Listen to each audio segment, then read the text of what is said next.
So, good day. How are you today? I hope you are doing well. Brothers and sisters, we are living in a time where many people are losing trust in leadership. We heard news about investigations, accusations, and even impeachment. So, this reminds us of a painful reality. Leaders fail, systems fail, and people disappoint us. Not only in our country, but also in other countries. They have wars, violence, broken families, fear, and death all around us. So the Bible describes this condition with one word: perishing.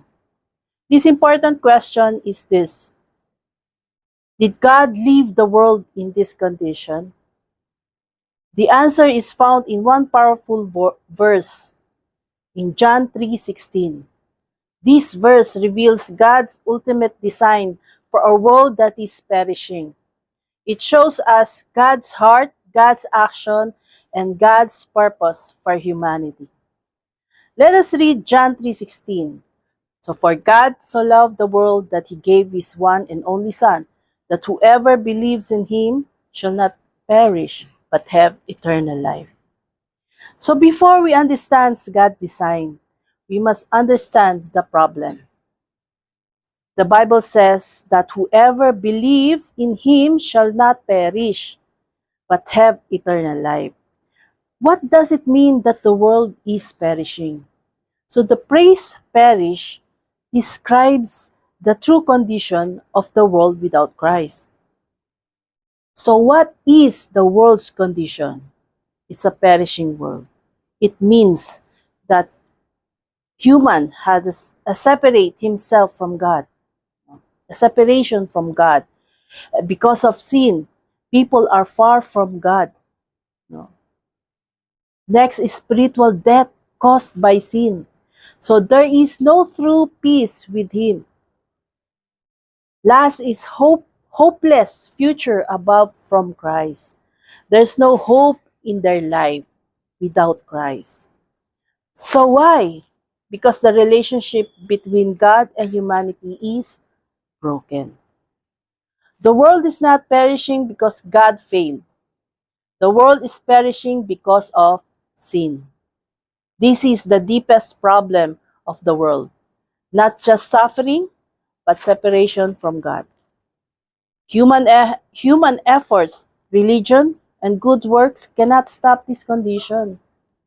The world cannot save itself.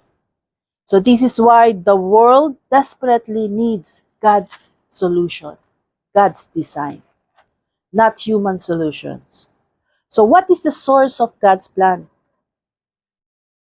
The source of God's plan is, we will find it in Scripture, for God so loved in the world.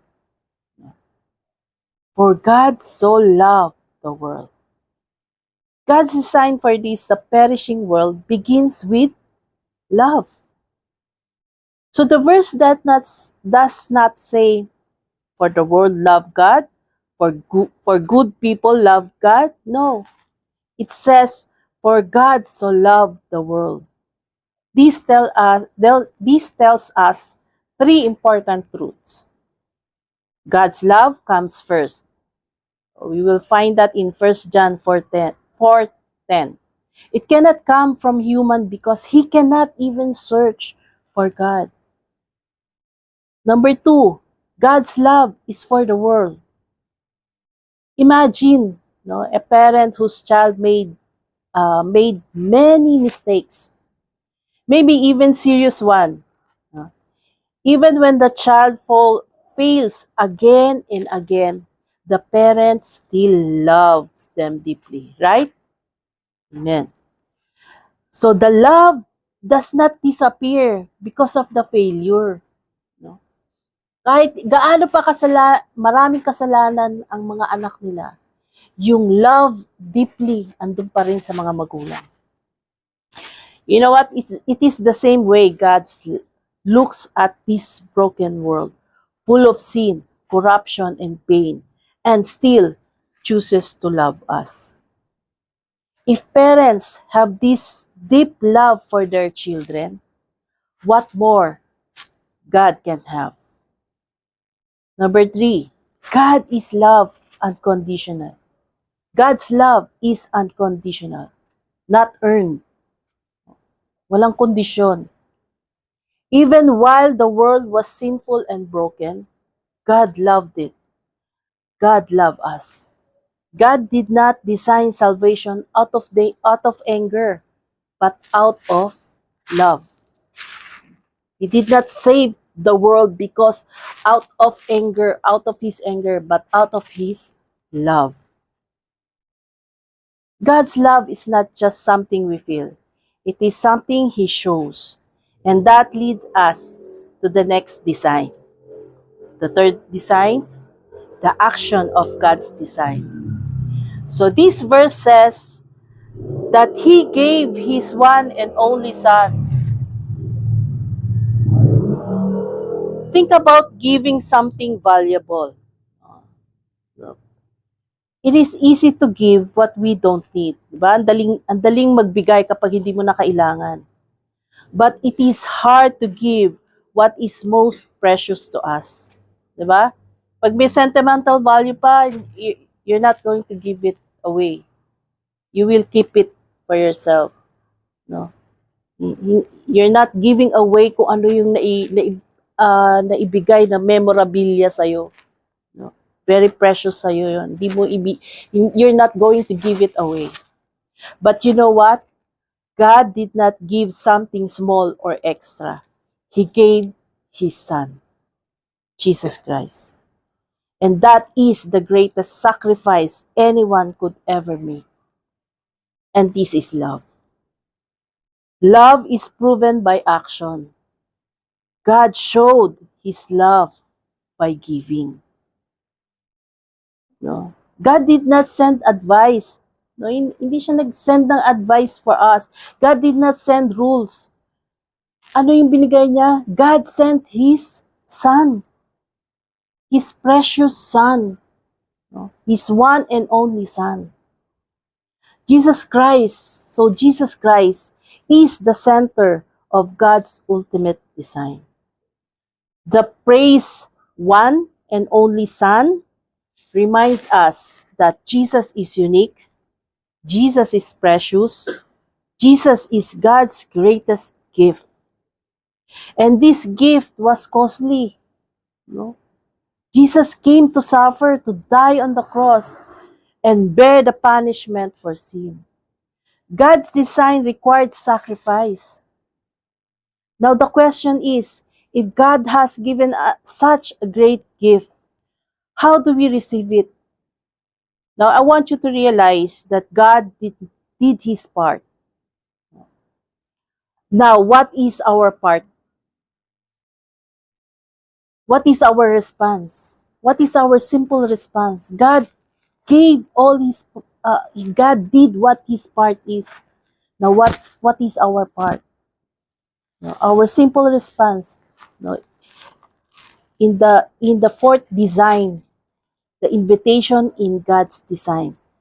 No, in verse that says that whoever believes in him, no, God's design is open to everyone, but it must be received by faith. Imagine niyo na lang po, someone offers you a life-saving medicine for free. No, you don't need to pay for it. No, wala kang babayaran sa medicine na yan. You just need to take it. But if you refuse to take it, the medicine cannot help you. Diba? In the same way, Jesus is offered to everyone. But we must believe. We must accept him by faith. So to believe means to trust Jesus completely. Notice the word whoever. Now, what does it mean? It means the invitation is open to everyone. No, whoever. No race excluded, no background is too sinful, no person is beyond hope. Walang discrimination. To believe means to trust Jesus completely. So trusting him fully. So what does trusting him fully mean? Do you know what? Have you been in a circus? If you have been in a circus, mapapanood nyo po yung isang acrobat na ang tawag doon ay tightrope. No? Meaning, he is the one walking across the tension wire high above the ground to showcase extreme focus, balance, no, and acrobat skills like jumping or dancing. At the middle of the rope, he will jump, he will dance, no? To ang purpose noon is to give a thrill to the audience. So the audience was really thrilled. So the acrobatic man told them that he is going to cross using the one-wheeled bike. Nakita na po kayo yung one-wheeled bike, no? And he asked the audience if they believe I can cross the line to the end using the bike only. And then the audience said, yes, we believe. No? Excited sila. No? Excited sila to see. Na-entertain sila. Na may entertain sila. So, you know what? Indeed, no, the man was able to cross yung stealthily, no? Talagang smooth yung pag-cross niya at naabot niya yung end, no? And the audience were applauded and were very impressed, no? So the man says that if they believe in him, he asked one volunteer, no? Sabi niya, okay, believe kayo sa akin. Now, if you really believe me, I need one volunteer to join me, cross the wire, no?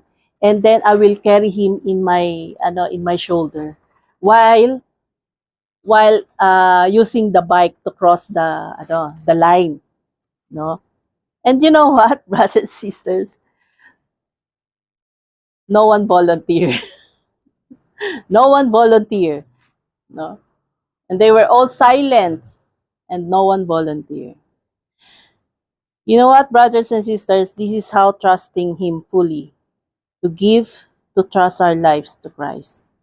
No? Kahit na alam natin very dangerous or may takot tayo, but this is how we should be putting our lives to God. No? Hindi tayo natatakot sa Panginoon. We depend on Him and surrendering our life to Him. And when we truly believe, something amazing happens. That leads us to the goal of God's design.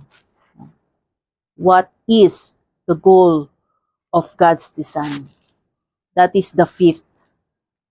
So the verse says, shall not perish but have eternal life.